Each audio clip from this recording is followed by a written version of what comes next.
We took a value, contrarian type of investment. We're going to take this business and expose it to hypergrowth.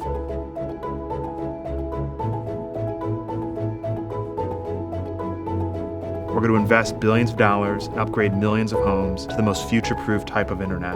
Only about 40% of households in the United States have access to fiber to the home broadband. We have the opportunity now to deliver fiber broadband to millions of homes that otherwise wouldn't have had it. Our goal is to build out fiber as quickly as we possibly can. And the management team has done this before, moved very quickly. People living across the Midwest and the Southeast now have access to jobs that they never would have had access to before because of remote work. But in order to access that opportunity, you need best-in-class broadband. If you think about broadband, it's sort of the thread that connects us all together. But unfortunately, if you live in the city, as an example, you might have 5 or 6 choices of a great broadband connection. But when you get into a lot of rural and suburban areas, that's not the case. Once you start getting into less dense areas, you might have 1, maybe 2 options. And the options you have are very slow internet. This investment clearly is going to change that for the folks that are in the footprint. Apollo has a lot of choices to invest, but they've stood up and said, we think this is important socially and it's good business. They are making an investment in the long term. The network that we're going to be building is one that's going to last. We can make a difference where other people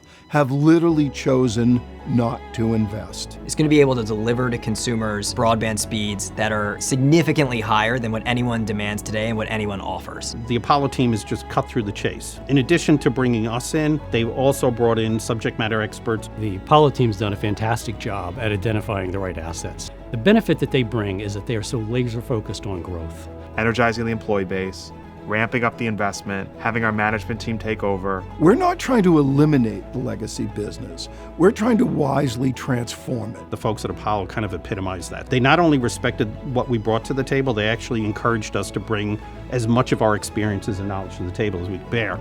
They are exceptionally thoughtful, but they also move fast. When they make a decision, they don't second guess it. Tell us what you need to do to be successful. We are there to support you.